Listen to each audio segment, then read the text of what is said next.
filmmakers with nothing in common. They thought they had it all figured out. They don't just follow the movies, they make them. Alexander Pavlak, Mario Silvas, and Jamal Alexander are the makers on film.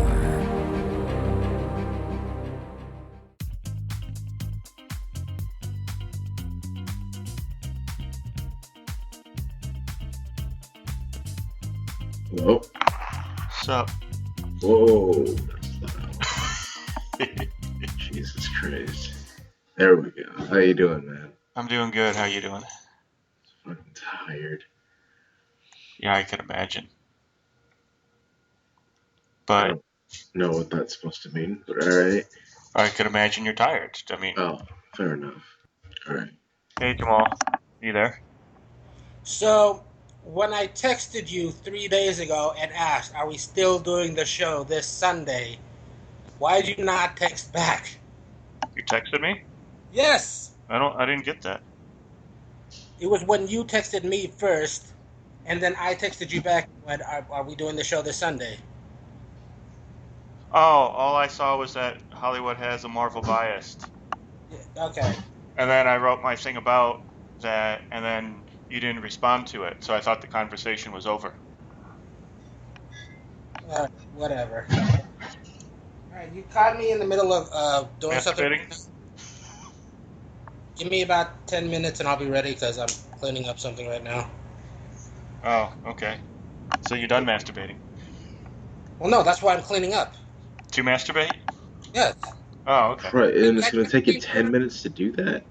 I need a clean surface to the file. I'll be back.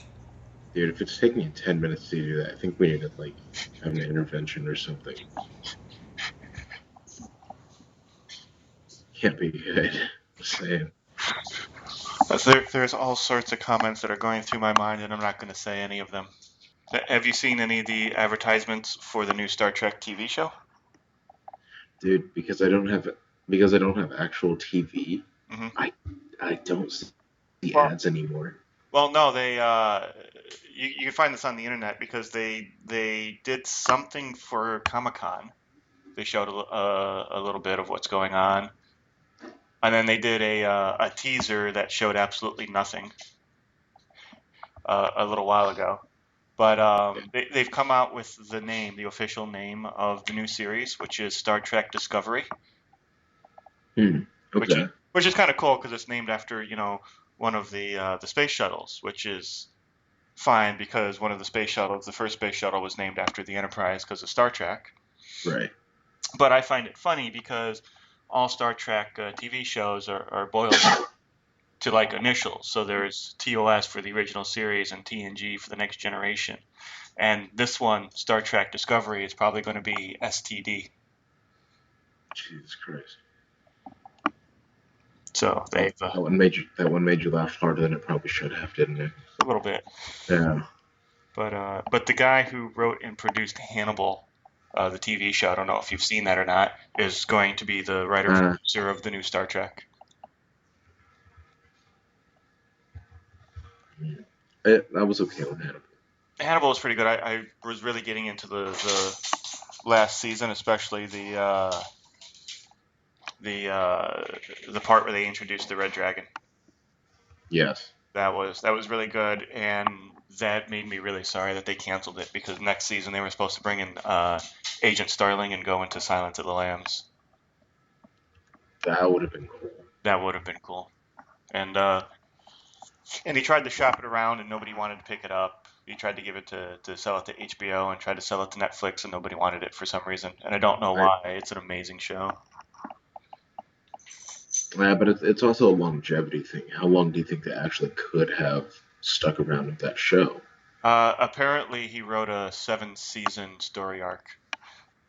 Wow. So they only did 3 seasons, so he had another, 4 in him? Yeah. Huh. So I found a job here pretty quickly. Yeah, you're working at the chicken packing plant? Yes, at the Tyson chicken plant, which unbeknownst to me, is owned and operated by Mike Tyson, the boxer. Wait, I don't know if you're kidding with me or not. No, all the chickens have face tattoos. Really? Yeah, Why? I don't know. Huh. Wait, so are you killing the chickens? No, I'm on the conveyor belt. I just put little boxing gloves on their feet. Are you shitting with me? No. You put booties on chickens before they die. Well, that's after. Oh, after they okay. And it's boxing gloves.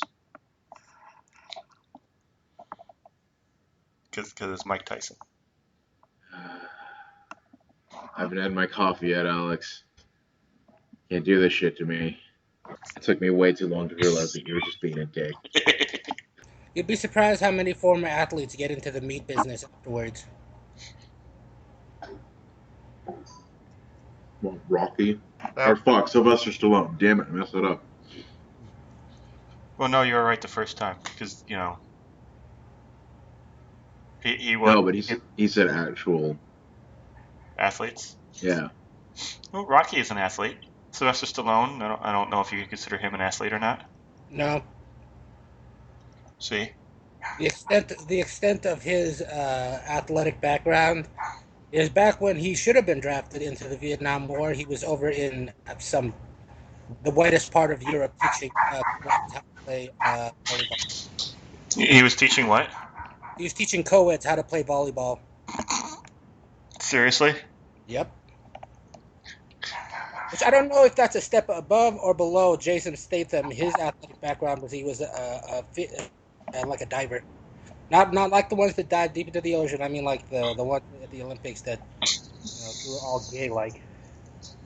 I would think teaching volleyball would be a step below actually doing a sport. Right, but he's teaching codes though, so Yeah, still teaching. You know what they say? Those that can't teach. I don't know. Some some slutty Scandinavians. It's how does it go? Those that can't do teach, and those that can't teach phys ed. Oh, I was gonna say women's studies, but yeah. Or philosophy. They teach kids how to waste their money at college taking philosophy classes. Believe me, I used to drive the kids around. Every class is a waste of money for them. You still do that at all? No, there's no Uber here where I work. Everybody has a car because most of the people are rich. Oh my God, we have gotten so much free stuff here because you know how in Tucson when you go on the Craigslist and you go into the free section, it's nothing but crap. Yeah, it's like bricks and dirt and like literally dirt. Yeah, well here, if your couch isn't worth $100 or more, they give it away for free. They just put it to the curb and say anybody who wants to come and get it. I Huh. I have gotten, let's see, a microwave, a vacuum cleaner, 2 couches, 2 beds, a lawnmower, some pallets, a desk, a TV, a big screen TV. We're getting another TV for free soon. I could have had 7 free pianos upright. Yeah, Heather doesn't want me to get them for some reason, and Why not? I keep telling her because there was like 3 free pianos that came in all in one day, and I'm like, we could get these pianos and sell them for $100. That's $300. And then like throughout the course of the past couple of weeks, more pianos have been showing up, and I'm like, we could be swimming in pianos right now. I would put all the pianos out on the front lawn with a sign that says, you can play the piano if you know how to play the piano, and just see who comes by and plays the piano. You could literally be swimming in pianos. 7 pianos, you could build a fucking pool with them. I could build a really kick-ass fort. Exactly. That's where Alex was gonna go. I was like, no, he's not gonna do that. I What thought he's that going to do is he's going to build Fort Piano and just I lord it over the neighborhood. that was the first thing I thought when he said, "I'm getting all these pallets." I'm like, he's building a fort. Yeah, Yeah, I know, right? I don't have a lot of pallets yet, but I'm going to go back to the place on Monday because all we have is the SUV right now, and it's not very big. I can only fit like about 8 pallets into it right now, and I Well, was having 2 on top. well, if you had 7 pianos, you could have sold them and put a down payment on a new car, but no. I know, but somebody didn't want pianos. I like how you've done the math already on whether or not you can put pallets into your vehicle. Because I already did. I had 6 inside the vehicle and 2 on top. Oh, that's what I was going to do. I was going to check Craigslist here real quick to see if there's anything good for free. Maybe there's another piano or 2. And like all the pianos that I've been seeing do not look like crap pianos. Like, like falling apart or anything. All the wood is in nice condition. Yeah. They're just people who've bought better pianos and don't want the ones that they have. I know, right? Oh, there's another TV for free. Now, when you say TV, do you mean like a tube TV or do you mean like a flat screen? They're tube TVs. The one that we have is 50 or 60 inch rear projection, which is pretty decent. But most of the ones that are for free are tubes. This one's 27 inch. One of the hotels in Eureka Springs, which is up the mountain, was giving away all of their TVs for free. They had like 60, 65 TVs.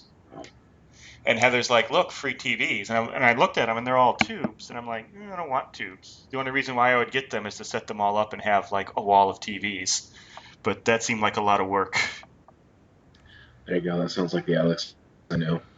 And then, of course, I like the wood privacy fencing because you can use the wood to make other stuff like, forts and whatnot. You do realize you're a grown man, right? And Fair enough. I could probably do a shed-sized fort in the front yard and then do something kind of impressive in the backyard. I think you're kind of obligated to if you could find this much free stuff, like a TV fort. See, like a lawnmower fort. That was the only reason why I would have gotten TVs, and I would have just filled the SUV with as many TVs as I could have, just to have literally a wall of TVs. TV fort sounds awesome, actually. Right? I know, right? Well, I mean, it would have to probably be more than TVs because you need some sort of structural support, but... Or you could do that weird thing you see, like, it's always the informant in, like, cop dramas, the one that has, like, a room with computers and just TVs all over the place. Yeah. Okay. So, Jamal, did you watch this week's movie? The Suicide Squad? Yes. Did you guys? No. No. Alright, so, towards the end, Deadshot almost dies. Okay. But survives when his mom sends him to live with his Republican relatives in Bel Air. I can see it. See, I knew that joke was coming because I read your Facebook page, but I let you have your moment. So you're going to cut all the... So basically from 30 seconds ago to now, you're going to cut everything else out, right? Basically. I don't even know if his name is Ron. That was total... Yeah, we can always tell when you're lying because you have... you pause for a really long time before you say your next word. Well, yeah, because I'm trying to gauge your guys' reaction to everything. Yeah, and that's why we stay quiet. I know, because you guys are dicks. Mm-hmm. Let me have my moment, damn you. Nope. Anyway, so, how did you like the Suicide Squad, Mr. J. Mall? Let me start with just saying I can understand why it's getting the reviews it's getting. Okay, which are not favorable. Yeah. Having said that, it reminds me of like old 80s action movies because those got terrible reviews, but they were still a lot of fun, and in retrospect, they're probably the things most people remember from the 80s. Okay. Nobody sort of remembers all the big Academy Award movies from the 80s. Not all of them, but some of them. Some of them. Yeah. So, was it, in your opinion, was it better or worse, or more enjoyable or less enjoyable than like Batman versus Superman? It's on par. It's the same thing. Somebody asked me that too when we were done watching the movie, Mhm. and I said I feel it right now exactly the same way that I felt when I left Batman v Superman, and I told people before Batman v Superman, there is no way I'm walking out of this theater not not satisfied. I get to see Batman and Superman on screen at the same time. That was my big thing, and I walked out of Suicide Squad going, "Wow, that was pleasantly entertaining." So, have you seen the trailers for the Justice League movie? Yes, have you guys? Yes. At least the one that came out of Comic-Con. Yeah, that one I saw. Justice. I'm not impressed by it. I will tell you that right now. It still looks like a Zack Snyder film. Yeah, that's true. You're But directing it. Yeah, he's directing it. but the thing that bothers me is that we have Bruce Wayne walking around as Bruce Wayne, basically telling everybody that he's Batman. That's Yeah. How else are people going to know that he's Batman? yeah. He doesn't tell people that he's Batman. Yes, he does. He goes, "I'm Batman" all the time. Yeah, exactly. When he's dressed as Batman, not when he's dressed as Bruce Wayne. No, he's always Bruce Wayne. No, he's not. Bruce Wayne died. His parents died. Batman is the entity, and Bruce Wayne is the mask. Hang on. He only one person in that trailer you see him actually reveal his identity to. That's the Flash when he throws the star. No, that's not true, because he's hanging out in the Batcave with Wonder Woman, dressed in a suit and tie. That's two. That's And they're two. both members of the Justice League. Yes, but he did not reveal who he was to the Justice League for the longest time. Depends on what iteration you're talking about, but I don't see a problem with it if people are going to. Yeah, I don't think he ever. I mean, I didn't think he ever gave out his true identity.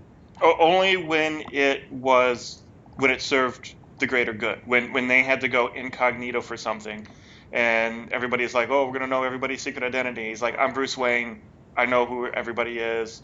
Old news. Take off your costumes." Like I said, it depends on the iteration, because like the very original story, like the first time Batman met Superman, it's probably one of the dumbest stories that the two have ever done. Is they were both chasing somebody, ended up on the same cruise line, somehow ended up getting assigned the same room, and then just walked in on each other while they were changing into costume. That does sound pretty dumb. Yeah, that's from the 50s, and so when the Justice League book came around, there's always this unwritten understanding. There's always this understanding that everybody sort of knew who everybody was. There was in the beginning, and Clark and Bruce always had a friendship that went beyond the Justice League. But for the longest time, nobody else knew who Batman was. Batman started teams, and the teams didn't know who Batman was other than Batman.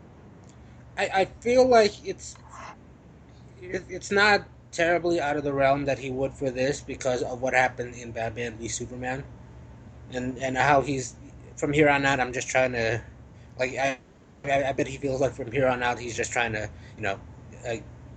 make as good an impression on people as possible and get them to trust him, because trust was a huge issue behind why Superman died in the first one. That's also another thing about that is that.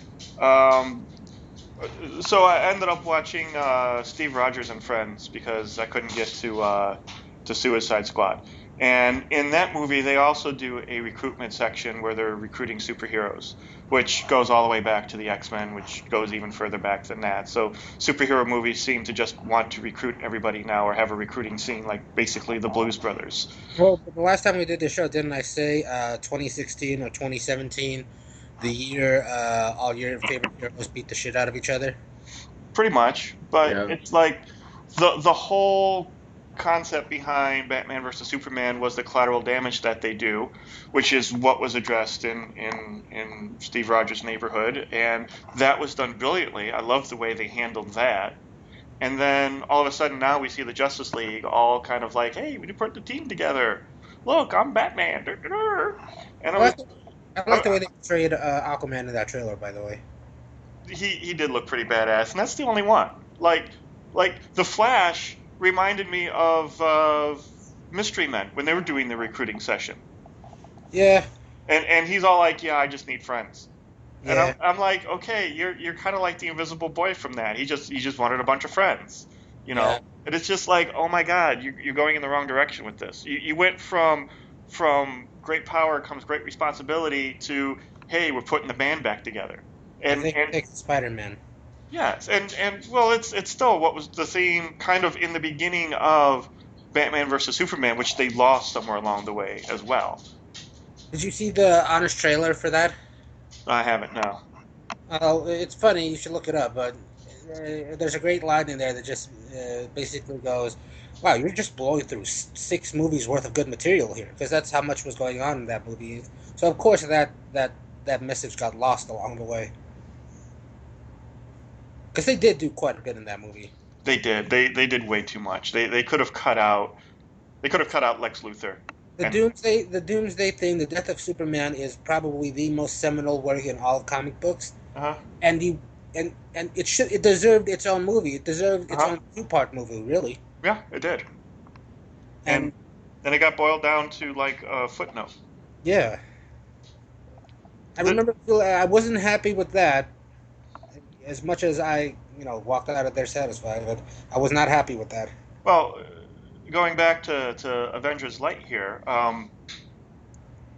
I watched this movie and I really liked it, except for the fact that I started seeing this as as being put together like a pornographic movie, and the fact that for a 2 hour adult film, they write 30 minutes of dialogue, the rest is sex. I'm guessing with this 2.5 hour bloated affair for Captain America, they wrote probably about 45 minutes of dialogue, and the rest of it was just fight scene, fight scene, fight scene. And Marvel is starting to break his own rules, and it's really starting to bother me. And it's bothering me a lot. I like. Now it's starting to I thought bother you. I thought there was more than. Was you? Wait, you think there was only like 45 minutes worth of dialogue in that film? It's probably a little bit more than that, but there was that fight scene in the middle where they introduced Spider-Man. That was it felt like a third of the movie right there. I know I it wasn't. I felt like there was more in between stuff than there was actual fighting. And the brilliance of that movie is instead of having just like character or supporting characters or bit parts, every bit part in there was played by somebody of significance. Yeah, but it was like it was cool to see Spider-Man set up so he can have his own movie. And I was reading that they wanted to do more with Spider-Man and less with Black Panther, but they couldn't get the rights to Superman until like or Spider-Man until the very last minute. So they did more with Black Panther and less with Spider-Man, which is fine. What they did with Spider-Man was kind of cool, and it really does set up its own movie, and that's fine. And Black Panther turned out to be a very interesting character, and more the heart and soul of the movie than anything else. But again, like I said, they're breaking their own rules. They're they're they're doing things that are contradicting stuff that they set up even previously in the same movie. And it's like Ant-Man was the biggest one, and Ant-Man bothered me the most. But like this one continues on with it. So like in the first Iron Man film, Yeah, Iron Man is flying around in his Mark I suit, which is like the jankiest suit that he put together in a cave full of spare parts. yeah. And he rockets into the ground full throttle. He doesn't just fall out of the sky. He is still in thrust mode, plows into the ground, suit flies apart. He gets up, dusts himself off, and walks away. Now, War Machine in this movie falls out of the sky, falls, doesn't thrust, falls, hits the ground, and is paralyzed from the waist down. So why is it that a suit that's better than the one Tony Stark fell in and was fine paralyzes the driver? To be fair, It's because he's black. no. Yeah, well, yeah, that's one reason. But to be fair, the Mark One suit did not fall from altitude, and it was still operating. Whereas War Machine's suit got the chest blown out of it, was not operating at all, and he fell from like plane height. Tony Stark fell from pretty significant height. Well, not Yeah, but from like. he didn't fall at cruising height though. He just kind of like hit maybe 400 feet, if that. Yeah, but he was And I'm being still generous here, and then just fell. he was still going at full thrust, and his Oh, suit flew apart. I mean, War Machine's suit was still intact. Tony hit the ground with such force that his suit flew apart.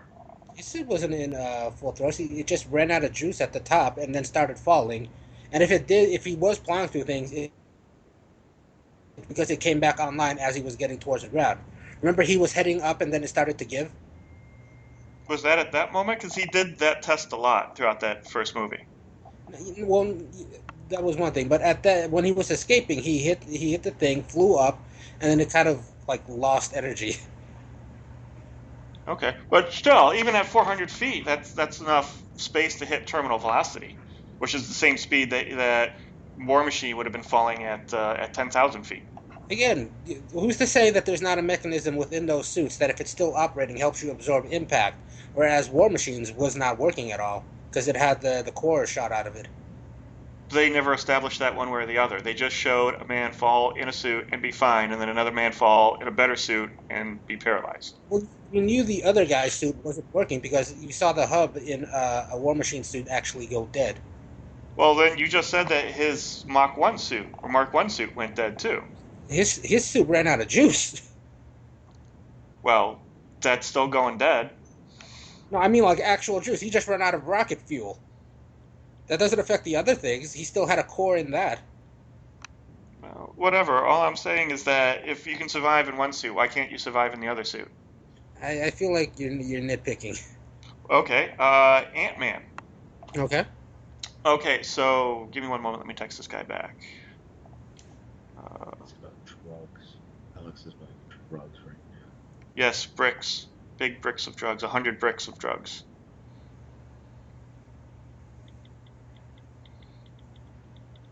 Alex has an iPhone. Yep. Mike, can you hear me? Yeah. It's kind Okay. of funny. So the concept behind Ant-Man is that he's in a suit that doesn't shrink him, but shrinks down the space between the molecules. So basically, what you have is a guy who's an inch tall, who is still 200 pounds, kind of like a neutron star. It collapses and it shrinks, but it still retains the same mass. Okay? You agree with that statement, correct?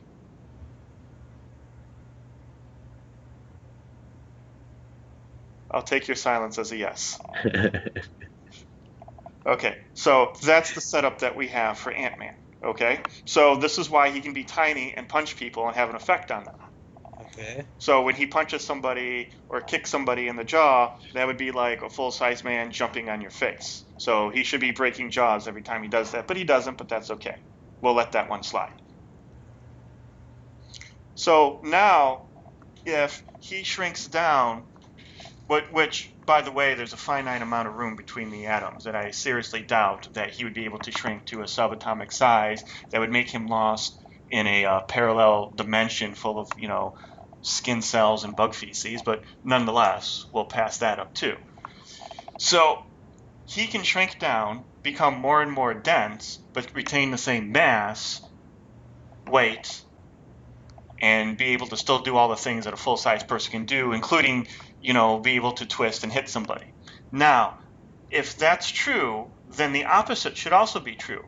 When he grows and becomes Giant Man or increases the size of something else, he should also, that thing should maintain its mass regardless of its size. So when in the first movie he enlarges the Thomas the Tank Engine toy, that toy should have molecules so far apart that when it crashes into something, it folds up like aluminum foil, but instead it crashes through a house. So when he becomes bigger, he should be weaker than he is when he's tiny.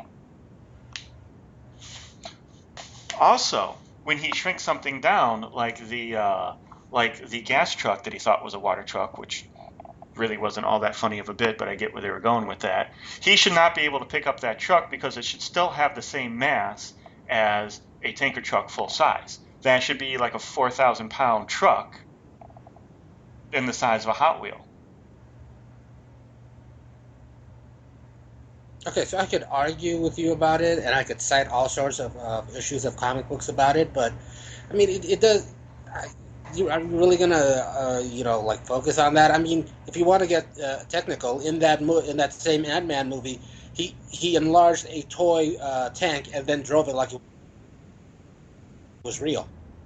I was assuming that was a real tank that he just shrank and put on his keyring.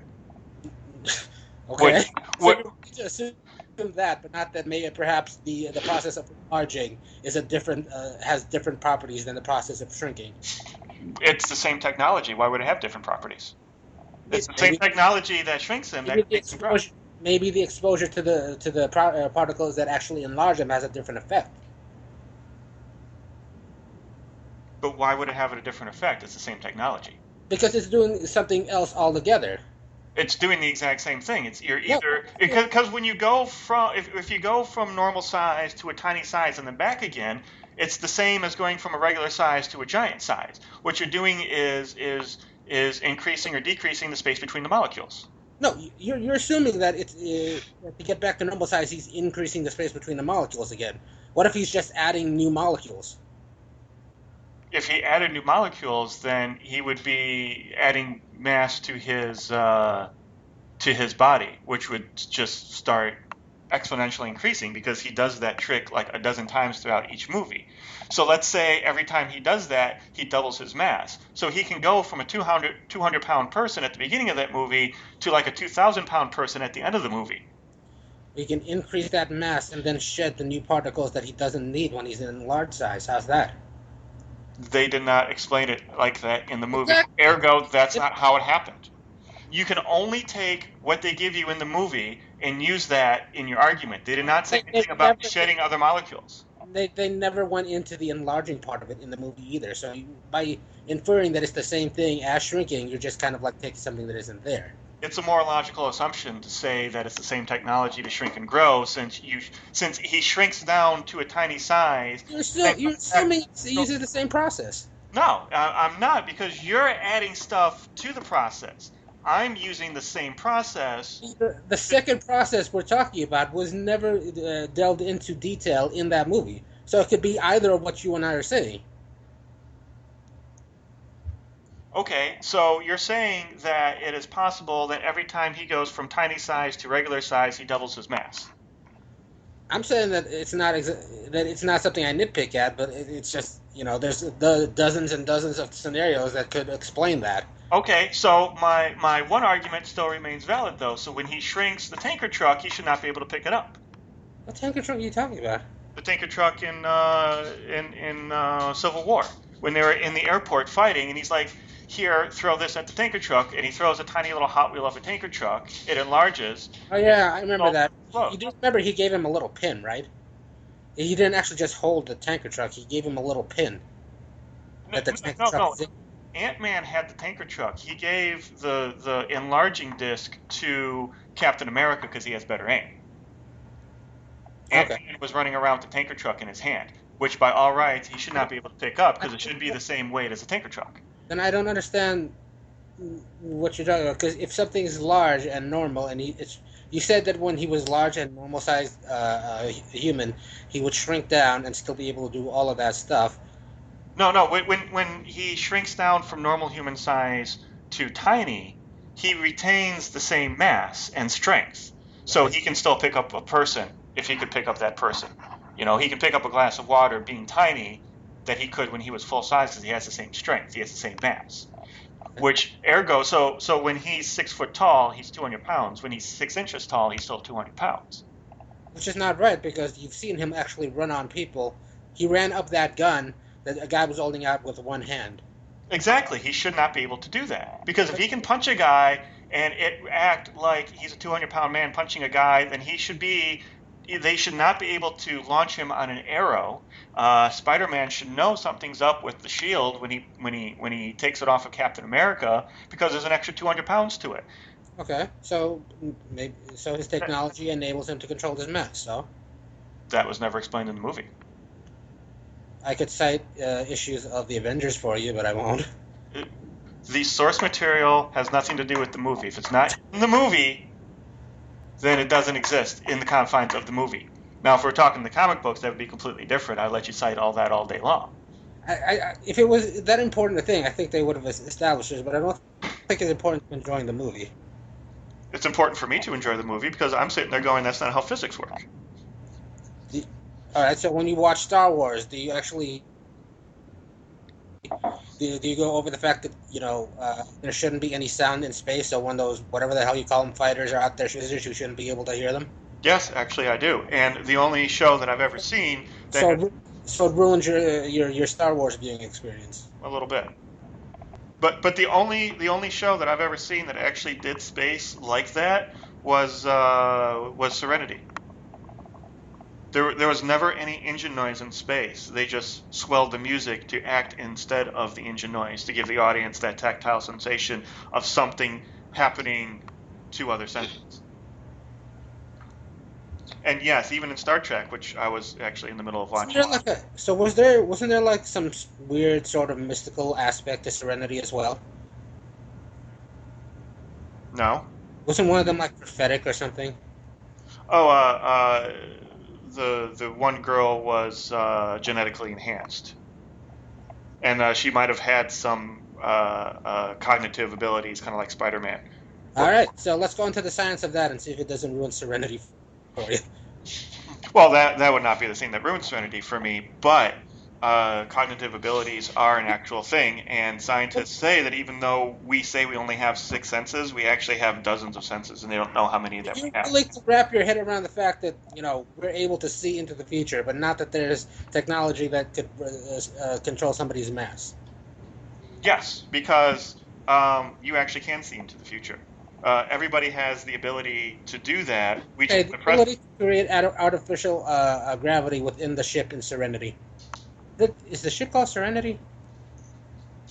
I think it is. I think it's a Firefly Yeah. class ship that's called Serenity, but I think the show was Firefly and the movie was Serenity. I always get those two confused.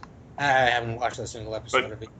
regardless, see, the artificial gravity does bother me as well because they never explain actually how the gravity works, and that's in all the ships. However, I do understand that they're on Earth when they're shooting this. They can't actually go into space like they did with Apollo 13, so I give them a little bit of leeway in some things. So you But it do will fail. understand that Man is a fictional sci-fi movie, so you're okay with some of their stuff doing that, right? There is some suspension of disbelief. There you Like with go. Star Wars, I will give you the lightsaber, but if you set up rules for the lightsaber, then you have to obey those rules in every movie. I.e., if you let go of the lightsaber and it turns off, that means every time you let go of the lightsaber, it should turn off, which means that you can't throw your lightsaber at somebody and hit them with the blade because it should turn off when you let it go. Wait, aren't lightsabers only able to be wielded by somebody with training like the Sith or a Jedi? No. No, anybody can wield it. It's just the fact that it's so oddly balanced because there's no weight to the blade because it's light that you have to have special training for it. Otherwise, you're going to end up just killing yourself. Name another instance of a character that's not a Jedi or a Sith, other than Finn, where you saw them use a lightsaber. Han Solo Han Solo used a lightsaber once? to cut open the tauntaun. Yeah, there you go. Was it a lightsaber or was it just okay? All right. It Yeah, was that was Luke's. It was Luke's. yeah. He He took it off of Luke because Luke was freezing in on Hoth. Okay. That's the only time in the movies, I believe. Yeah, If within the movies it is, but I if mean, if within you the stories themselves, there's dozens. I mean, shit, I'm reading a story right now. It's a really good story. Um, but one of the side characters actually picks up a lightsaber and starts using it. Mhm. Not very effectively, but does. Yeah. And that's the main difference that Alex was trying to say with that one. I mean, you could argue both Finn and Rey, but you can also watch Clone Wars, which is considered canon, that people all the time pick up lightsabers and try to use Wait, them. isn't Clone Wars the one that came out before Disney purchased it? Yes. Yes. Okay. Disney says that Clone Wars is canon. Okay, Uh, so they've officially said it's okay, yeah, they said Clone Wars is canon Yeah. and they said Rebels is canon. but everything else no more. Because there was a point where Lucas just said everything's canon. Yeah, because he was letting the fans and people write their own stuff, and then when Disney bought everything, they said all the expanded universe is now bullshit, and only what they do and what is on film counts. Oh, did you guys hear that thing about my beloved Star Trek franchise, where about fan films? No, what happened? Okay, so um, you've seen the fan films they have on like YouTube or stuff like that, right? Yeah, yeah, I've seen some of them. Yeah. Some of them are better than others, but yeah, go ahead. Okay, so some of them are starting to get really good, right? Yeah. To the point that there was this little company out in California somewhere that got so good and had such great things going for them that they actually made a movie quality short and actually hired like professional actors, some of them who've been on Star Trek, Mm-hmm. and it was so good, so a movie like that. Star Trek went, don't do that. Because some of the people are actually doing continuations of the original series, where they're getting original writers, some of the actors, Yeah, and some of the people who worked on the show as yeah, crew to yeah. work on it. That's what they've done, and apparently they don't like that. They say it muddles things up for them, or they're afraid that it becomes such a big thing that people kind of push for it to be canon. The name of it is Prelude to Axanar, and it's not the real one yet. They're still litigating over whether that one's going to get made or not. But it's basically covering the that like missing point when the Klingons and the Federation were actually at war with one another, Hmm. and they're doing it in the style of how they have those World War II documentaries where they kind of like cut away to like interviews with like veterans and stuff. Yeah. They've got that, and it stars. It's got Tony Todd in it. Okay. You guys know who Tony Todd is, right? Nope. Candyman. Oh, okay. He's been in a bunch of Star Treks as like different characters, Okay. and it got so good that they stopped it, and they were litigating it for a while until J.J. Abrams came back and said, let him do it, but they're still kind of going. The Roddenberry property or whoever or Paramount, I think Paramount Yeah. is still arguing that no, we really don't want that kind of thing out there. But here, we'll let you do them, but we'll make a set of rules for it. You can't do it over 15 minutes, and you can't hire old actors from our shows.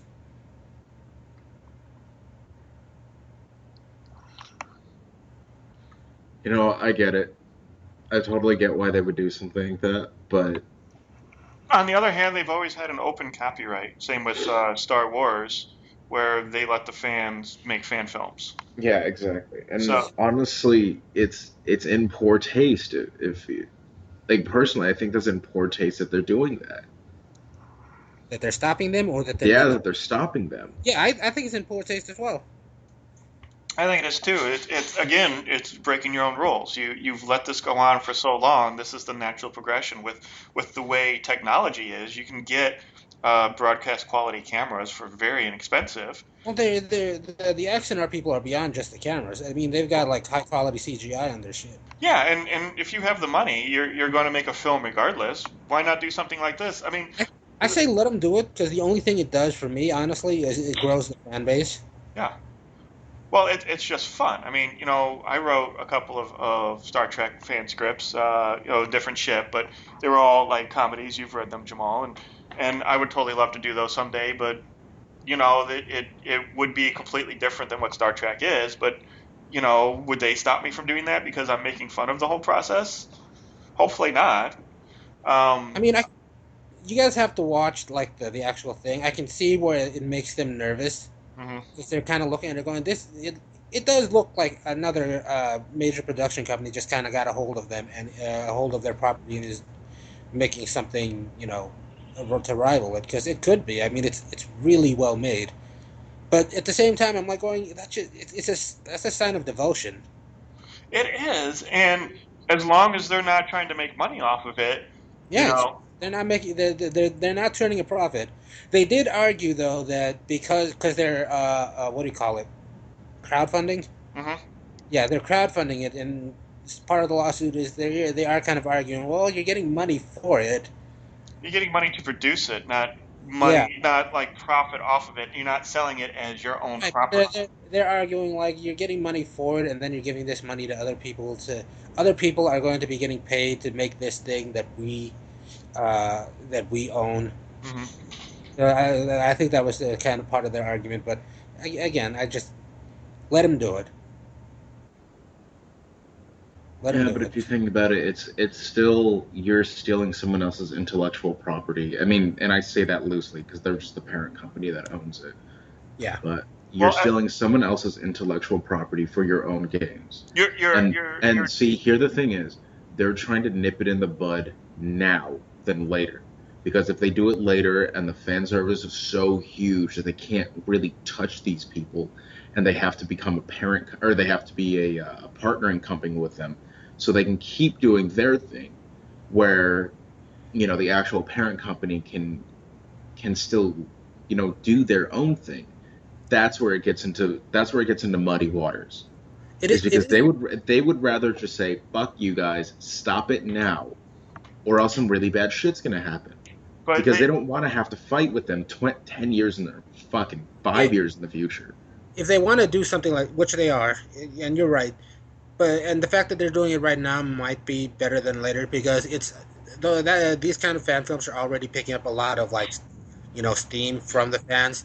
Did you guys see? Do you remember that one Star Trek show, Voyager? yeah. Yeah. Do you remember Tuvok? Hmm. Mm. Yeah, he makes his own fan films about the Star Trek, and he actually gets a bunch of people from acting, from writing, from directing to come. Well, he directs them all, but from producing to come in and do that. So it is pretty big now. So now would be the time to kind of kill it before it becomes major. Yeah, but you're also like alienating your fan base if you do that. I mean, like I said, these guys have had an open copyright. They've allowed people to come in and do fan films before, sometimes even using footage from the movies and stuff, and never complained about it. Now all of a sudden they're doing something completely new, and I'm watching this right now, and To be the ships that they're using look like the ships from the new movies. Yeah, and well, there's the thing. To be fair, they've always done these before, but never to this level or this quality or this amount. Well, again, there is a company that does a continuation of the original series that is actually very well done. Their sets and their lighting are on point to the part where you're looking at it, wondering if it's Yeah, actually the original series or not, until you actually see some of the actors. I know that I know that series. By the way, the guys doing Axonar want to get those guys to come in and like play a bit part or two. Yeah. Well, they have the guy from MythBusters, Grant Imahara, playing the Sulu Sulu. part. Yeah, I know. Yeah, So, it's done by him. He's one of the producers. He loves Star Trek and he wants to do that. So you start saying no, you can't do it to this kind of level, then you start alienating those people who really want to do this kind of stuff because they love Star Trek. They're not trying to make a profit right. off of this. They're doing it because they love Star Trek. You see how it kind of muddies the water a little bit, right? Though. I do, but this is the next step to doing cosplay. And I was actually toying with this thought myself. I want to start an offshoot company and do fan films and start doing films like I want to do a Hitman film that is I want to do one that's better than what Hollywood has given us, which would not be difficult at all because the two Hitman movies were crap. But I want to do stuff like this where you can show people that you can do a decent film or a decent script or decent acting and not have the bloated Hollywood budget and not get bogged down by whatever the fuck it is that Hollywood gets bogged down for to make crap movies. Like I'm watching the most current Star Trek and it's actually pretty decent so far, but they haven't really gotten to the main plot yet and it's halfway through. Wait, The you the, talking the about Star Trek Beyond? Yeah, The one so good. So good. the one before this though, the Into Darkness, I didn't like that one as much, and I know I'm in the minority here because everybody loved it, but I'm watching it and it's kind of muddled, and they're trying to put in too much, and they're doing kind of like what Batman versus Superman did, where they're putting in way too much. And not giving the fans what they want, but what they think they want, or they're trying to get through all of this backstory so they can tell their story, and then their story ends up being the last 10 minutes or 15 minutes of the film. And I'm like, you know, you can give the fans some credit. Do we need to see, Batman's origin story again? Do we need to see Spider-Man's origin story again? Or can we just go into the film? The big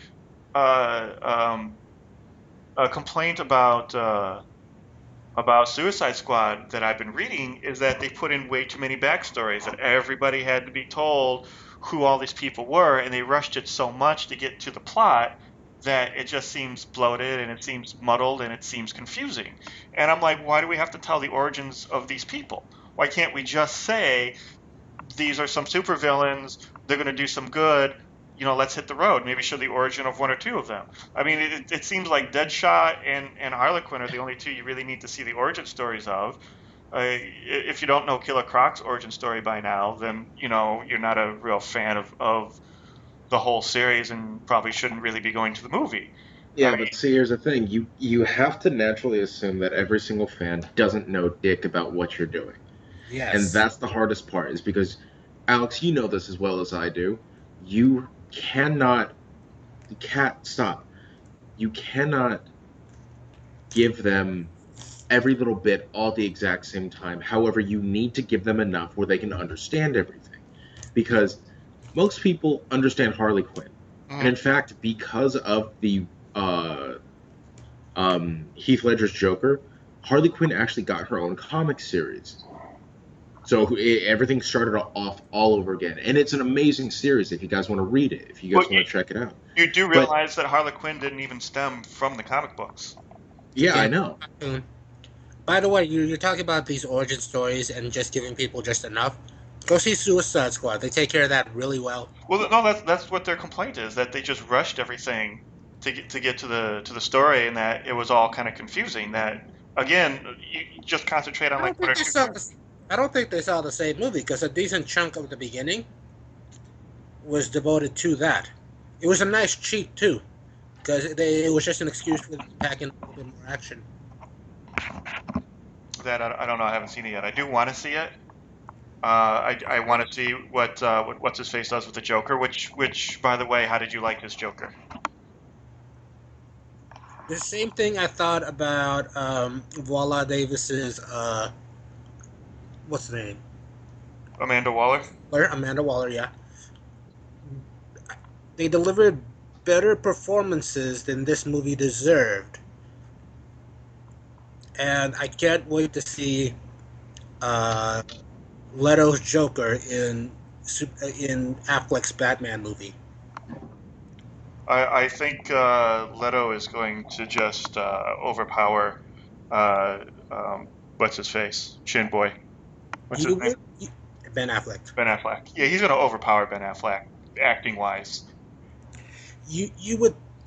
I thought that he would do that to this movie, but the editing choices for his character were probably, I don't know, maybe they did do it on purpose just to keep him from overpowering the movie, because he's not in it as much as you would think, but when he is in it, he takes over.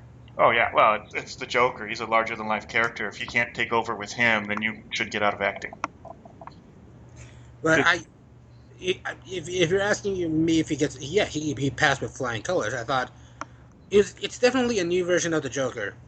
If and I saw this on Facebook the other day. If the '60s one was a thief, if the '80s, if the Nicholas one was a mobster or a psychopath, if Ledger was an anarchist, then Leto's is a sociopath and a gangster rolled into one. There's a lot more gangster in him than you've ever seen before. Like street gangster. like real world gangster, yeah, Yeah. which David Ayers is known for. Okay. And I appreciate it. I thought it made a whole lot more sense. Well, yeah, that ties in with all the tattoos and everything. That I figured that's the route they were going to go. That he was going I to be think more of it like a. ties into the character. I think it ties into the character better because, you know, like something that bugged me about it didn't bug me, but something that stood out about Ledger's is he commanded so much respect and they feared him so much in the underworld. Hmm. When he's really an unknown quantity, you don't really know about him, and yeah, that does kind of like make you wary of him. But what power does he really have, though? Like, how big are his forces? How many hired guns does he have? That sort of thing. Well, Whereas that this Joker, you really kind of get an idea. yeah, because he seems to have an army or a gang or whatever. Yeah. Yeah, Whereas Heath Ledger, he burns all the bridges that he goes over. So all his gang members he kills. yeah. There's no structure to Heath Ledger, whereas there is a definite power structure to Leto's. Yeah. Well, And he's no less crazy than Ledger is, but he still somehow maintains, the entire the organization, the syndicate that he's built. mhm. That's kind of cool. That intrigues me. And Ledger's Joker was good. I'm not gonna I, take anything away from him. until I see a movie that better features Leto, Ledger's Joker is still the premier Joker for me. But Ledger's Joker did seem more of the comic book Joker. This guy who is just so insane that he doesn't care what happens. He just Ah, wants to do shit. but now there are three comic book Jokers, and you could feasibly argue that Nicholson's version, Ledger's version, and Leto's version all exist. And when I say there's three, I mean not like alternate like universe versions. Like in the regular comic books, Mm. Batman sat down on the God chair, which makes you a god, and it asked him, "What one question do you want answered?" He goes, "Who's the Joker?" And the chair answers, "There's three different people who call themselves the Joker." Oh, interesting. I didn't realize that. It was this big reveal like last summer, and you have they're based on iterations like from the past comic books. Right. But you could argue that all of those characters they've all been the ones that have been adapted to screen. Nicholson's, which is kind of him and the '60s guy. Cesar Romero is the '60s guy. Yeah. Ledger's version is very much that '80s guy. The '80s comic book guy. Did you guys see The Killing Joke yet? No, I Yes. haven't, but I've been wanting to. Holy shit, is that good? Is it? Was that? Have you seen it yet, Joel? Yes, I have. Okay. Good, right? Yeah, I don't want to ruin anything for Alex, but it was I've definitely worth the watch. I've read the comic, so You could see how that Joker might be Ledger, right? right. That might be Ledger's actual Oh, origin. that was completely that Joker. Well, You never know on You don't know for sure on Ledger's. Like, is that actually his origin story? But I well feel it comes close. the Dark Knight. I think it's the close enough though. The Yeah, Dark. I think it's close enough that if you cut out the Red Hood part of it, it still works. Yeah, exactly. Yeah. Well, the Red Hood was just a theory that they kind of made canon, but the Killing Joke was part of the storyline for the Dark Knight. That's part of the story. They used part of the Killing Joke in the Dark Knight. That's why it feels so much like that Joker. And the Dark Knight knew very well what they were doing. They gave you several possible origins for the Joker, and they're all from like one comic book or another. Well, my favorite is the fan theory. I don't know if you ever heard of this one, but some people believe that the Joker was a soldier in Iraq that survived an IUD, and that's why he's all scarred and why he's a little crazy and probably has PTSD and still thinks he's in Iraq. And he goes out and he's just, crazy and getting back at the American government for it. I feel like, for me personally, the Ledger Joker is basically the Killing Joker, Hmm. but instead of falling into the vat in the Red Hood mask, the gangsters just finished with him, cut him up, and killed his wife, and he survived and went crazy. Yeah. I can probably see that. Yeah. Because the scars are deliberate on his face. Yeah. But again, Leto Joker doesn't. I don't know. He feels like this new version that they've been parading around in. in the New 52. God, I don't even want to say that because that one is really its own thing right now. I think Leto's is pretty original. The idea that I think he's an updated version of the Nicholson Cesar Romero one. Okay. Even though, and I don't know if you guys are going to see it, there is a scene in there that kind of references the Killing Joke and his origin. Well, it's in the trailer. You've seen it. The vat. They fall into a vat. Yeah. Yeah. Well,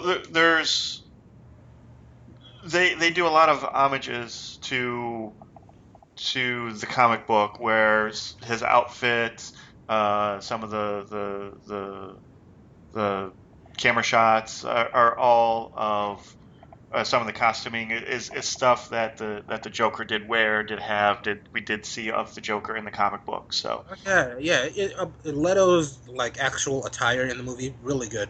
Because it's one moment where he's actually wearing. Oh, you know what? He is the New 52 because the New 52 one wears that black suit. That tuxedo. Yeah, he wears it in this movie. Yeah. But in other parts, he's dressed like a crazy gangster. He's dressed like. Do you guys know who Riff Raff is? Yeah. Imagine Riff Raff trying to bling out as much as he can and be a gangster at the same time. Mm-hmm. That's what he dresses like. Like leather, chains, all of that.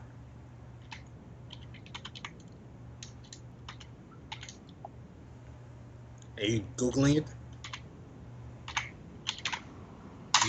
I'm Googling something different. But yeah, I can't wait to see Leto and I really want to see Ben Affleck do the Batman movie just because he's the one directing it. I feel like he's perfect for it because you guys have seen Town, right? Yeah. Yeah. Have you seen Gone Baby Gone? No. Have you seen Argo? Yeah, I've seen most of it. All right.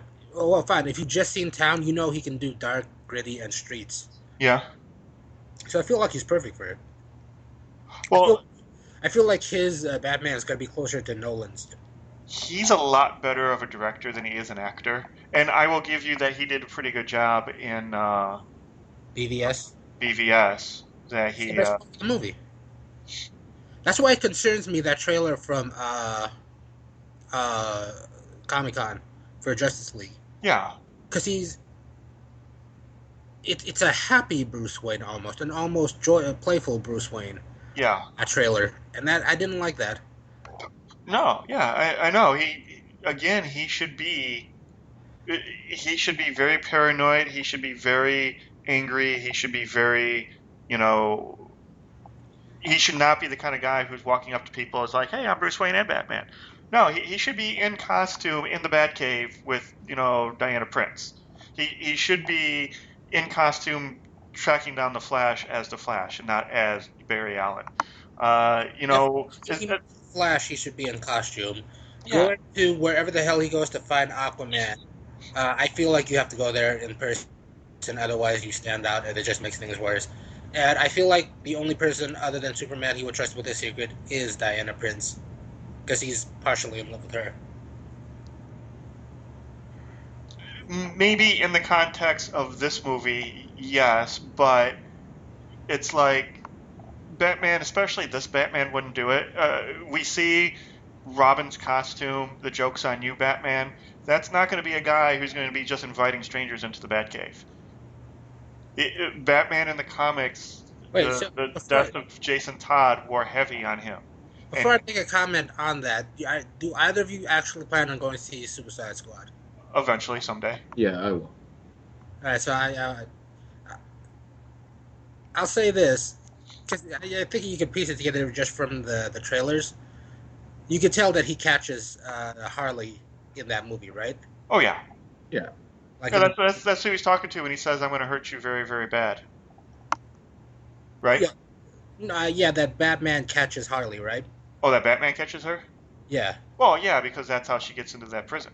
There you go. So you guys get that, right? Yeah. Yeah. In Batman v Superman, he kills a bunch of bad guys there, but when he has the chance to kill, like genuinely, like even more dangerous criminals, he doesn't. Like, he got a hold of the Joker and Harley Quinn at some point. And he doesn't kill him? No! That's That's not important to the story because it just, establishes how the two of them got into prison. well, I mean, you can't kill those two because we need them. I mean, how can the Joker keep coming back if you kill him? Well, two other people Kenny started did it. Joker. Who did it? Kenny. Kenny did. Well, that is Kenny's actual superpower, that he cannot die. They've already explained that in the show. I've already Well- told you. You get two other people to come in and start calling themselves the Joker, and you're good.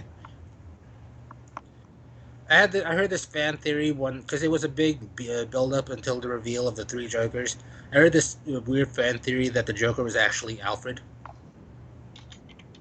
Seriously? Yeah. In just all together, or in one specific film? No, like in the comic books, they were talking about because they just sort of showed his reaction. They didn't, like when he was sitting in the God chair and he asked. You didn't actually hear the God chair respond. You just saw the reaction on his face. Yeah. Everybody just thought, hey, maybe it's the Joker. Maybe the Joker is actually Alfred. That's just that's just the fans looking for an answer because they didn't get one. Yeah, and it was a terrible answer to reach out for. Yeah, Yep. because they have no one else to go to, and that's the only person that Bruce Wayne really trusts. Well, Bruce I mean, and Batman. That's the only person who he really trusts. More so, he trusts him more so than any Robin or any Nightwing or anyone that's ever partnered with him. yeah, because Exactly.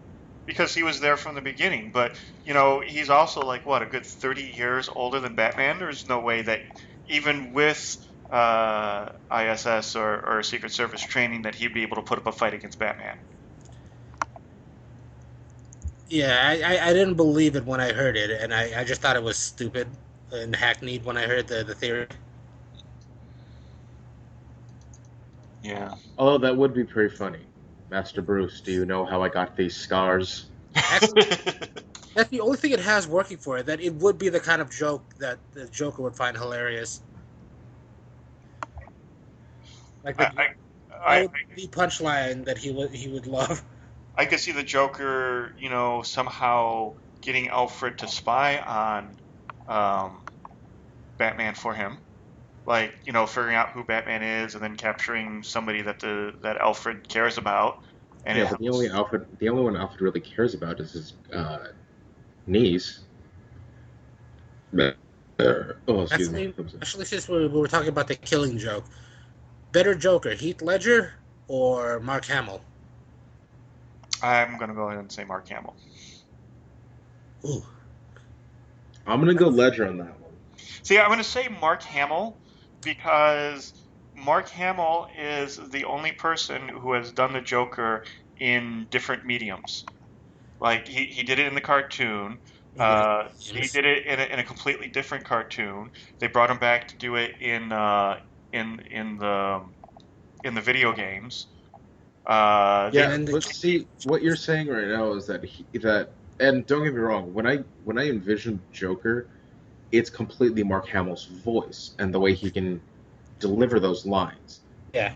However, Heath Ledger was able to deliver his lines and give every single acting bit to make that Joker a real person. Mm-hmm. That's why I'm going to go with the Joker, or with Heath Ledger on that one. I'm going to go with Mark Hamill, and two reasons. One, I start with his voice, and then I just build a face around it, like whatever. I don't care what he looks like. And the second point of this is, up until right before I saw The Killing Joke, I thought, Ledger's by far.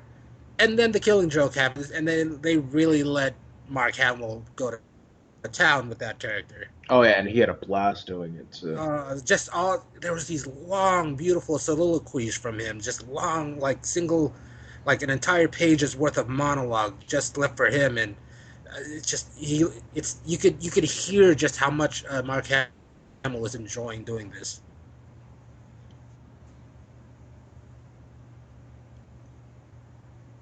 You guys still there? Yeah. When you type in "who's the better Joker" in Google, The only debate that comes up is Heath Ledger and Jack Nicholson. They mention nobody else. Jack Nicholson didn't do a bad job. In fact, none of the actors have done a bad job with it. Well, Cesar Romero did okay for the time. in the movies, they've all been Oscar winning people, although Heath Ledger did win the Oscar after his death for that Yeah. role. But you But know, they've gotten good people for this, and even Mark Hamill, who he does an amazing job, and he's the person they keep going back to. I was a mean, nobody. great voice actor beforehand too. Yeah, I mean, I don't know if anybody's ever tried to get Jack Nicholson to reprise the role of the Joker, or you know, they can't get Heath Ledger. They wanted to for the third Batman movie.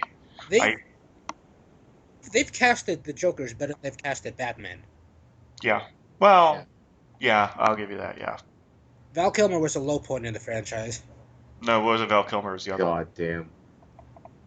Yeah, no, Val Kilmer. He's right. The only one that's No, ever well and truly pulled off Bruce Wayne was Clooney, but then he couldn't pull off Batman. Yes. And then the only So one then, that's so then, really who do you think pulled off the best Batman to date? the best Batman, the best it, Bruce Wayne, or the best both? No, I'm saying the best Batman because I completely agree that George Clooney was the best Bruce Wayne yeah. because he had that smug like I am the best of the best kind of human being, and without being overly smug about it. But he Yeah, definitely was. he was Clooney. Yeah, exactly. He But was he was Clooney that he because was he that doesn't millionaire act. playboy. Yeah. And then, well, as far as who the best Batman, oof, Grumbly voice. What's his it's face? Bale, it's Keaton, and it's Affleck. But I'm gonna throw Affleck out because of the way they do him in the movie with with the voice recording and the way his mask looks. They're really helping him out. So that kind of leaves Keaton and Bale for me. And between the two, I'm gonna say Keaton. See, Really? I like Keaton as a total package because I thought he did very good at the distincting between the two roles. He made Bruce Wayne kind of bumbly and goofy, which is good because he had good comedic timing, and he made Batman scary and imposing. But the nice thing about Keaton is that he's got that kind of face that blends in. He's got that kind of voice that blends in. So when he uses his regular voice to do Batman, I mean, he whispers a little bit, but he doesn't really do much to alter his voice.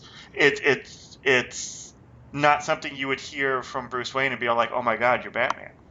Whereas what's his face, who was in the Dark Knight, Christian Bale had to do the grumbly Batman voice, and Ben Affleck has to do the robot voice, I, which I and that grumbly voice is probably why I give the edge to Keaton, because Keaton's sort of just this. He's very serious. Like Bale is acting his butt off for to try to get in his own words. He's trying to think like the Beast, mhm, like he's trying to be an animal when he's in that costume. yeah, Whereas Keaton shows up and he's just straightforward. he's Like a man in he a mask. doesn't joke. He's a man in a mask. He's a very serious man in a mask, and that's what I've always thought of Batman. Yeah. I have to say I do love his first bat suit too in the first Batman movie. His outfit that for changing everything about it, especially the color, Yeah, and just completely Hollywoodizing it was an amazing costume and it made a lot of sense. it was the first of what was to come. Yeah, but I think um, It ch- I it I changed how we dress superheroes in movies, basically. yeah, I mean they started doing this thing where all superheroes dress in black, and I really hated that, and that And rubber. started that They out. dressed in rubber had rubber muscles on them, which they still do to this day. Well, they did some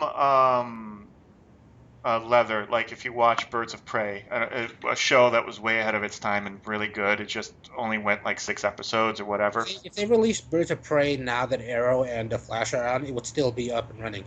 Oh yeah, it would be way better too because it was less soap opera than those ones. But if you Actually, want you know who the third best Batman is? who? Stephen Amell as the Arrow. Oh yeah, yeah. He's actually really good in that part. But I really like the robot Batman voice that Ben Affleck does. It's they probably could have come up with a better solution, but considering that we just had Bale doing the grumbly voice, Yeah. you really need to set it apart. And it's the costume in the way that they color it, that they use gray instead of all black. I like, and it's kind of interesting that he goes with a robot voice. That he doesn't use his regular voice or doesn't even try to mask his voice. But the problem is that if that ever goes out, then he's really kind of screwed. Here's the thing: it might be easier to play Batman than it is to do Bruce Wayne. Oh, it is because I Bat. I've always said that because Batman is the character, or Batman is the person who's there. Bruce Wayne is the character that Batman plays to get shit done throughout the day. Well, no. Well, the reason I say that is the whole thing with Batman is that he has to be intimidating, right? And serious. Half the work is I think we just lost Jamal. Yep. It still shows that he's on though. But he's Yeah. right. Half the work is done by the camera crew. Are you there, I'm Jamal? here. I'm here. Okay, Oh. we lost you for a minute. You started going into your thing, and then we never actually heard it. Yeah, half the work is done with Batman already. It's Bruce Wayne that you have trouble with. You got to be charming. You Yeah. actually act charming on. So you got to find somebody like George Clooney, because if you find somebody like a Val Kilmer, you get shit. Okay, I see what you're saying. Yeah, Val Kilmer didn't really do a separation between characters. He was even the way they dressed him. His voice. Well, even the way they dressed him in a black suit and turtleneck. Like the only thing missing would have been a baseball cap with bat ears on it. Yeah. Would have been Well, amazing.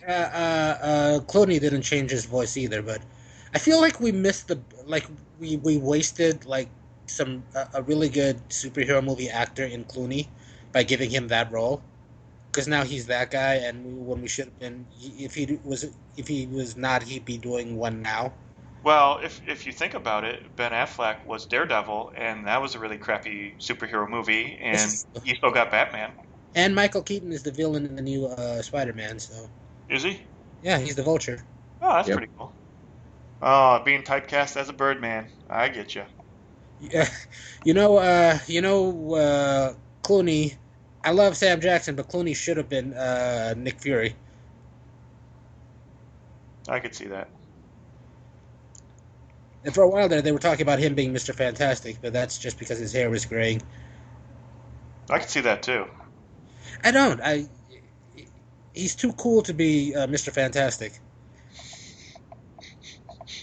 Like, there's a bunch of other people from ER that were like nerdy and workaholics. They could have been Mr. Fantastic. Like Noel Wiley, or the guy who was actually in the Revenge of the Nerds.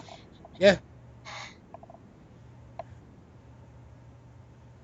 I'm still waiting for my the same thing. I'm waiting for my good Superman movie. I'm still waiting for my good Fantastic Four movie. Well, we're gonna theoretically get a good Spider-Man movie. Although I have to say, I didn't think all the Spider-Man movies that came before this were bad. I thought the first two Sam Raimi attempts were pretty good, and I liked the other ones that we've seen. I liked them. I didn't think they were all that bad. I like the two spectacular ones that came out right before this one. Yeah. And I'm not sure where I am with the first one, but the second one is good. And I read it on a list somewhere where they were ranking like the best superhero movies ever made, and they're still saying that, of course. And still, Spider-Man 2 is still like a benchmark you have to hit. Spider-Man 2? Yeah, with Doctor Octopus. Maybe. I don't know. Yeah, a bunch of people say that was the complete and perfect superhero movie. I could almost say that Steve Rogers and Friends was pretty good. I always liked Blade, the first Blade. I thought that was really good. I mean, It doesn't get enough credit. It is the film that launched the what is now the superhero age in movies. Well, Spider-Man 2? No, Blade. Or Blade, Stopped yeah. all of them. Yeah, Blade did, but Blade was also another one where they turned the costume all black. But Spider-Man was the first movie where we actually saw the costume that looked like the costume. Blade wasn't the most successful one, but it's definitely at that point we were still holding on to Schumacher's Batman's, which was horrible. Yeah. God. And then Blade was the first one that kind of like showed up in this new wave of actual like superhero movies. It didn't. Well, It never got the love that all the other franchises was, but it's kind of like an important one. It was the first one. the two plays that came after that were pretty bad. Yeah, They kept getting worse. yeah, But the first one, when I came out of that, I was like, that's everything a comic book movie should be. It was not a comic book movie. It was a movie about a guy who slayed vampires who just so happened to be based on a comic book story. You know exactly. what's really funny? I didn't even realize that movie was a comic book. I didn't realize Blade was a comic book. I thought it was somebody made it, and it was an amazing movie. Yeah. You know, for what it was, I really liked it. And then everyone's like, "Oh, you know, the comic did it better. The comic did it better." I was like, "Really? That's That was a comic?" that just bugs me like twice as more now because I agree with everything you just said. So it bugs me twice. One, it's the first comic book movie. It doesn't get the credit that it deserves. And two, it's just a really good movie Yeah. Yeah, that doesn't get the love it deserves. But you're it was absolutely an amazing film. But you're absolutely right. After Batman came out, that was the first entry by Marvel that really made everybody go, okay, maybe this is a viable thing. We've seen two really good superhero movies. We've seen the original Batman. We've seen Blade. You know, what can we do next? And it kind of ramped it up for a minute. A year, what was it? A year and a half later, the first X Men came out. Yeah, Something like that, pretty close to Yeah, that. Yeah, then we see X-Men, and X-Men minus the costumes was, it was pretty spectacular, and it delved into the people more than it did the situation, which was nice because that's what the comic books do. They it's very soap opera when you read the comic books. and then the one that kind of like uh, Blade opened the door. X Men taught you that you could do it well, and then the one that kind of blew the doors open was Spider Man, because it made like a ton of money, and so right after Spider Man came Ang Lee's The Hulk, came Ben Affleck's Daredevil, came the Fantastic Four, came Ghost Rider, and then it wasn't until '08 that they started really making good ones because that was when Downey's Iron Man finally came out. Those are all Marvel books, but they weren't done by Marvel Studios, were they? Right, right. No, It's when Marvel actually started in fact, doing it itself. the only one out of the ones that I mentioned and the first one that was really ever really done by Marvel was Iron Man. Yeah, because even Blade, though that one was good, wasn't done by Marvel, Uh, and there were Marvel properties, but made but they weren't made by Marvel Studios. And in fact, Marvel Studios wasn't even a thing until the X-Men. Marvel. Yeah, well, and they didn't actually make the movies themselves until Iron Man. Yeah. They went out and got like $1 billion loan. Oh no, wait, you're right. It was Iron Man because X-Men was still Fox. There was a Marvel studio. Yeah, X Men. The rights belonged to Fox. But after Blade did well, or some, actually no, after their cartoons did pretty okay, they said, well, maybe we should have our own little division for making like other stuff, and Marvel Studios was born. Yeah. Well, And they didn't really make anything until Iron Man, though.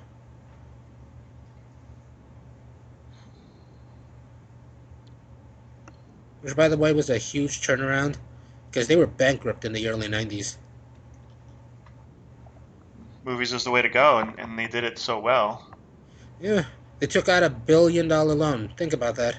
Well, maybe not a billion. I think it was 150 for the Hulk, 150 for. Okay, so 600 million. So around $600 million they took out a loan for.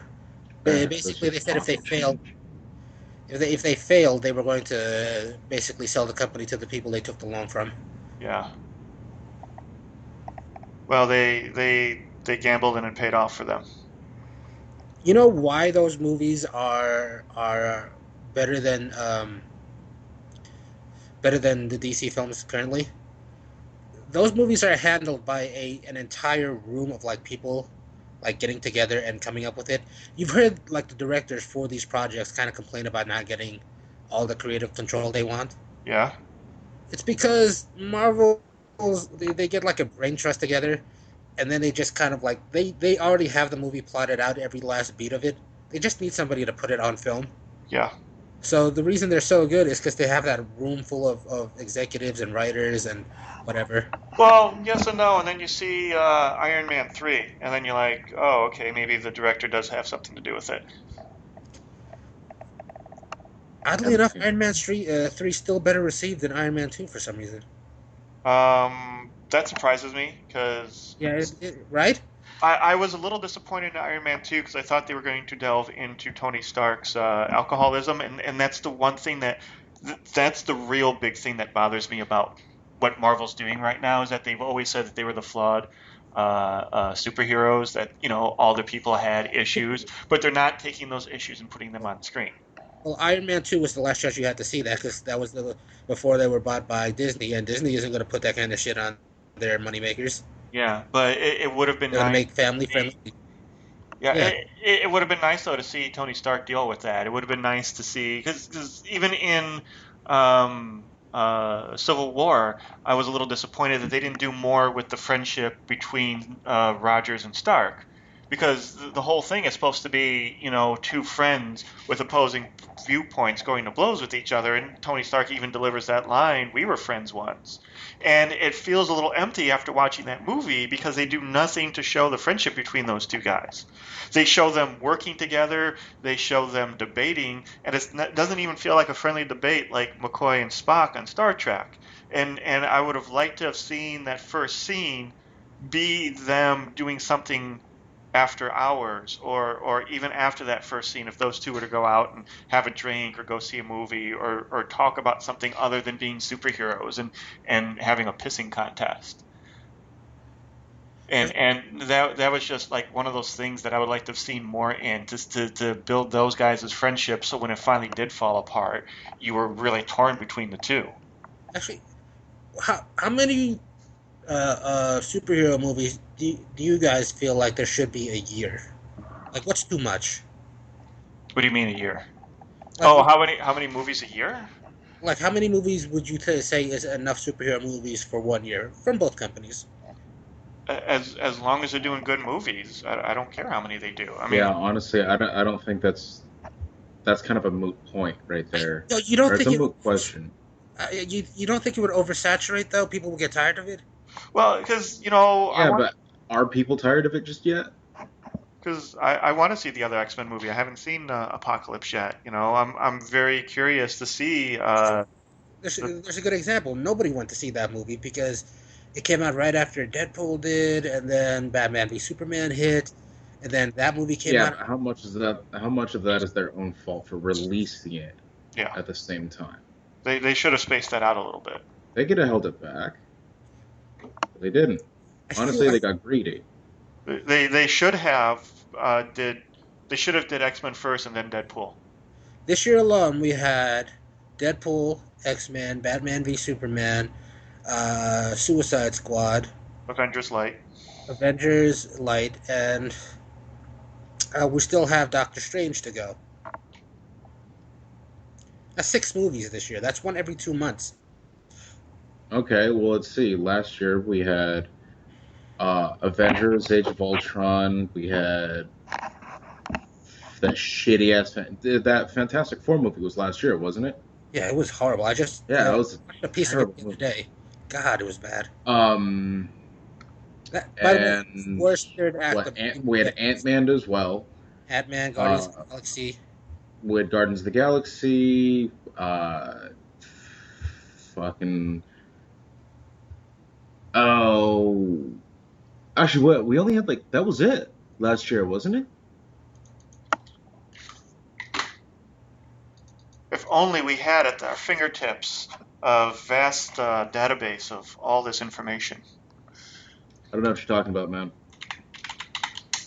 What is that noise coming over your thing? The squawk box on my side is registering some weird noise. Ant-Man, Fantastic Four had a couple of cartoons. The Bat Kid movie. I don't know if you want to consider that a No, superhero movie or not. Hmm. no. Um, a couple of foreign things. Yeah, that was it. Age of Ultron, Ant-Man, Fantastic Four. Was Okay, it then. Avengers? So let's go back to 2014. What did we have? We had X-Men. We had one of the Spider-Mans. I forget which one it was. Thor? Um, Was Thor then? Thor was not that. We had 2014. Captain America. We had Was Captain America fucking then? no. Let's see. 2014 was Guardian of the Galaxy's Captain America, X-Men I'm Days of sorry, Future Captain America. Past, The Amazing Spider-Man 2, Big Hero 6, Sin City, Teenage Mutant Ninja See, Turtles. there's another one that kind of got really ignored. Sin City 2. Yeah, that one wasn't as well received. Do you feel like it happened because that year was just so packed with those movies? I never heard any good reviews off of it, so I don't know. Yeah. Um, 2013 was Iron Man 3, Thor, Man of Steel, The Wolverine, Kick-Ass 2. What do you guys think of the Wolverine? The movie The Wolverine. Yeah, Um, is that the one where he went to China or something? Japan. Japan? And Before the 2012 was Avengers, Dark Knight, Amazing Spider-Man, Chronicle, Dread, Men in Black 3. I don't think honestly, got it harder. doesn't seem like. I mean, it seemed pretty sparse until this year, and next year as well. Because this year alone, we've had Deadpool, So, Batman sure. vs Superman, Captain America 3, Apocalypse, Doctor Strange is coming out. We had Suicide Squad. So I mean, that's like what 6 or 7 that have already come out, and the years prior to that, we've had maybe 4.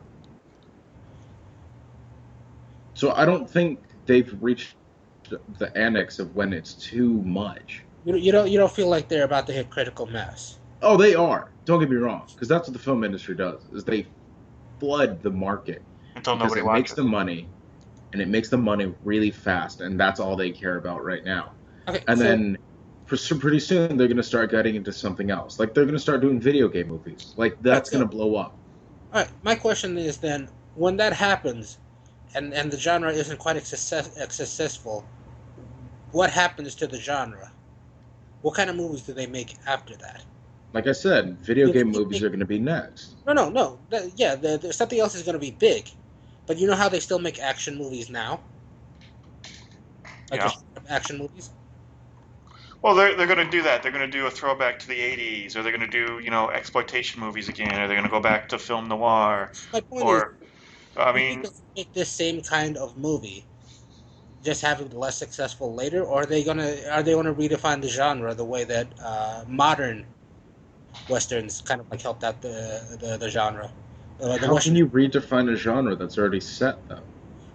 Because you're Well, not doing anything well, groundbreaking anymore. well, it is the comparison between when Clint Eastwood did spaghetti westerns, and then the westerns that came before it when he did that, like the John Wayne type westerns. well, I mean, they've been doing superhero stuff well before this. There was a Hulk TV show, a Spider-Man TV show, There was a which was, Fantastic Four movie that was quote unquote lost. yeah, there was that. There was the Logic Wonder Boys. Woman, all that Superman. from like the 80s and 90s. Lois and Clark. I mean, you can see all But are that. those? You, you, But you you can see all that as being, the spaghetti western, and what's happening now being, the redefinement. I think this is the redefinement here. I don't know if they can redefine this. I don't see how they could though, unless you can, Jamal. I feel like after this is done, we're gonna, if they still keep, and they will, when they still keep making like less successful like straight up superhero movies, kind of the most popular comic genre to be adapted would probably be things like Vertigo. Do you guys know what Vertigo is? Yeah. Yeah. Well, there's that, and that goes back to not the Mystery Men, the other ones, The the Watch. Watchmen, because that was Vertigo, wasn't it? It actually predates Vertigo, but it laid the ground for Vertigo. Yeah, but they're going to do that. They're going to do lesser known people. They're going to do, I you feel know, like they're gonna do projects that are quote unquote serious as opposed to just throwing people in costumes out there. yeah, well, they're Well, see, and that's the next iteration if, and hopefully when they do change, it's going to be less of the storyline and it's going to be more character driven. it's going to be more like the Dark Knight series. And it's going to be they're going to do Civil War. They're going to start doing more stuff based on the comic books. They're going to do more stuff that's character driven versus plot driven. By the way, as I bring up Vertigo, another ignored great property that it became a movie, Constantine. Constantine Right. became a pretty decent TV show. They were supposed to do Preacher as a TV show. I don't know if that ever came out No, or it's out and people love it apparently. Yeah, do they? apparently it's really good. I It's on haven't AMC. seen that yet. But yeah, I didn't mind the movie. No, the movie was great. I thought it was Not only was it entertaining, it was a great storyline. Like literally, it had me on the edge of my seat in a couple of times. It was amazing. And then it was another one of those films where it was like, oh shit, this is a comic book. I didn't know that. I liked it. I mean, I thought it had you on the edge of your seats. It pulled on my heartstrings a little bit. Yeah. They're coming out with a Wolverine 3 next year. That one's rated R. And they got Hugh Jackman in the yellow and brown. It's the last one. The last one he's doing. Yeah. Is he? Yeah. He's not gonna do Deadpool. Nope, he's done. This is it. Yeah, he made an a press release like a year ago at this point or something. Mhm. Yeah. And he was basically saying like, the next Wolverine or the next X-Men Wolverine, whatever the fuck, will be my last one. He's like, I'll make cameos and little appearances, but he's like, I'm done with those movies. He's actually said who he wants to replace him to. Who? Tom Hardy. Really? I Yeah. could see that. I can see that as well. Plus, he'd probably be closer to Wolverine's actual height. Yeah, because Wolverine's a little guy. Yeah. Yeah, he's 5'3" in the books. Yeah. Tom Hardy's like 5'7", 5'8".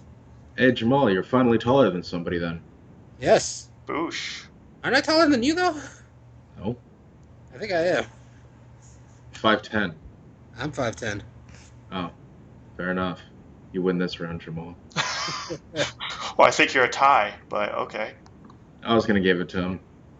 All right. All right. So we should wrap this up. Jamal picked this movie, so Mario, you want to pick the next one? Oh, dude. Did you go see it? What? I didn't pick. Mario was picking, but I didn't pick this movie. I just said you should really go see Suicide Squad. Nope, that counts apparently in Alex's mind. Well, you were the one who said, let's watch Suicide Squad. That's picking a movie.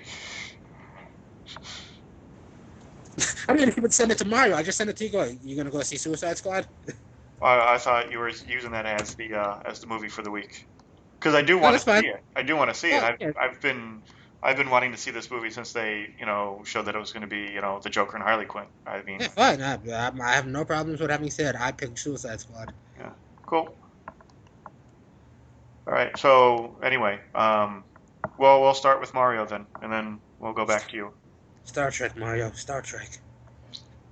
I'm actually going to go a TV series on this one. Stranger Things. Oh, I saw that actually. I've been meaning to get around to see it.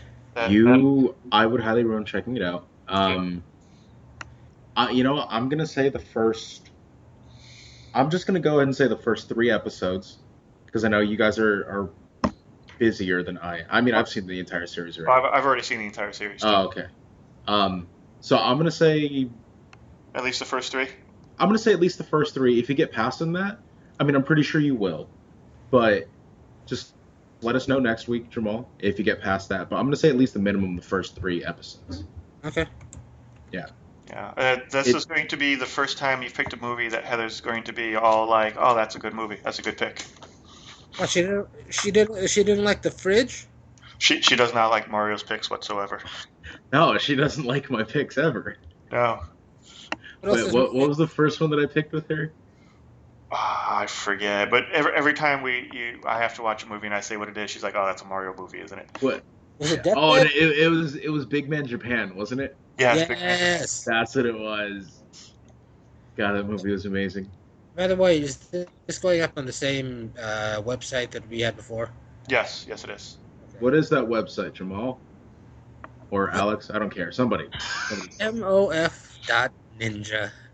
MOF like Makers on Film .ninja, where you can check out biographs on the makers, and then see past episodes, and see what we did for our 1 year anniversary on May 4th, which was nothing actually. So don't even bother looking for that.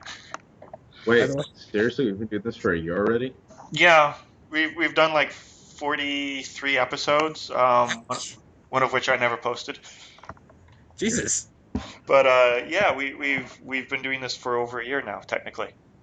But yeah, May 4th, because remember, May the 4th be with you. Oh, Our, right. our first episode was critiquing the new Star Wars trailer that had Han Solo in it. By the way, Mario, good catch on the plug at the end, because I really wish just to ask him, is this going back on the same site? Oh, Well, I would have done it had Mario not. I thought that was a setup, so. yeah, I thought that was a setup too, and I was just being an asshole and wanted to be really loud for a minute.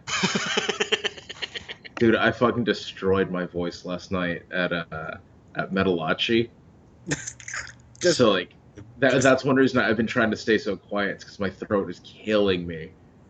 And I was like, you know what? I'm gonna be really loud for this one brief second, and Right it'll on. be worth it. All right, well, I got to go because I'm gonna go pick up these bricks, Your free bricks? my free bricks. Nice. There's 100 of them. Last time I had 100 bricks, they were also free, but I don't think I was supposed to take them. I don't even want to know, Alex. Same with these pallets that I got. Either the address on Craigslist was wrong or I stole some pallets. If the latter is true, I'm sorry. If the former is true, you need to, check your Craigslist ads there, fella. But Yeah, that's either right. way, Play the they victim. were free. And yes, I will play the victim. Yes, man. That's. okay, so But anyway, yes, thank you for coming out. So it's Stranger Things, correct? Yeah. Yeah. Okay. Thank you, Mario I. Silvas, for joining us, and thank you, Jamal Alexander, for joining us. And this is What's his middle initial? Q. Jamal. Jamal Q. Alexander. Yeah, Jamal Quincy Alexander. Isn't that what it is? Quincy. I like Quincy. I do like Quincy. That sounds nice, doesn't it? Yes, sounds fancy. It does. Don't feed into him. What's your middle name? I want to see if he knows you as much as he knows me. Well, his real last name isn't Alexander, so What is They're it then? both wrong. what I do you have a mean? long ass first name. Jamal's my middle name, and Alexander's my last name. Oh, it's the first name that's. I knew one of the names was different. I thought it was the last name. I'm sorry. And eat me. I knew that. I wanted to see if Alex actually knew the difference. I will come out to California and masturbate on your face. I moved again. Find me. I will Wait, find you. are you not in California anymore? You still there? He's No, still I'm in there. Cal. He's just not in Ventura anymore. Yeah. You're Oh, in like Santa Monica or something, aren't you? Nope. nice. Are Don't you worry. are you still near the LA area? Yeah. With no traffic, I'm half an hour away from downtown LA. Dude, that sounds awesome. Actually, even with traffic, I'm about half an hour. Like I not was gonna say death that traffic. that puts you in about a 10-mile radius of downtown LA. That sounds awesome, dude. Ish. Like, No, I'm actually further than that, but I'm happy with where my girl and I moved. Oh, you moved in with your girlfriend? Yeah, we have this amazing house. I was able to bring my cat with me, and such a you dick. know, well, I was talking to you, Jamal. Yeah, I know, but I couldn't hear you over his actual snoring. No, Oh, he okay. was talking about you and your life, that you're a dick Oh, okay. because Alright. somebody's still alone. Okay. Alex. Yeah. I want to say Alex is still alone. How's that rampant addiction you're dealing with? Um, Aha. Anyway, I'm really happy for you, Mario. how's your heart disease, old man? Great, actually. They're just starting to take me off medications. Nice. So what? Because what? Before you were taking like like 2 different medications a day or something like that. Now, I had 5. They whittled it down to 3, and now I'm down to 2. Nice. Because they don't tell you that some of them, after prolonged use, might actually destroy all your other organs, Oh, of course. Because why would you need your kidney? right? Well, that's why God gave you two. Well, He only gave me 1 liver. Yeah, the liver's like a filter, though. You don't really need it. It's like a coffee filter. Best coffee is done without a filter. You just put the grounds in the water, stir it up. How the fuck do you make coffee? I don't. I don't like coffee. Neither do I. You both suck then. But I do have a tendency of urinating in coffee pots. I'm just throwing that out there. Some people who live with me, who will never listen to this show. Actually, I remember that because for a while you wanted to do that to the one in the lab, and I know you wanted to do it right after Mikey had made it. Yeah, that is so true. He would drink your pee. I remember that, and I both gained and lost a little respect for you in that exact moment. So I evened out. I'm okay with that. Yeah, you pretty much evened out on that one. Alright, but yeah, seriously, it's been like 2 hours, so. Oh yeah. Bye guys. Yeah, I'll talk to you guys later. Take care, guys. Bye. Bye. Join the makers each week as they discuss film, TV, and pop culture. To learn more about them, go to mof.ninja. This is John Cleese saying goodbye. So you didn't see it either? No, honestly, what I did is I just went to every resource I could to try to find like just little bits of it. Mm-hmm. You know, to the point that I just went on Reddit and I looked at the Suicide Squad spoilers and everything. I went to the Wikipedia page, everything. Yeah. I was like, I cannot see that right now.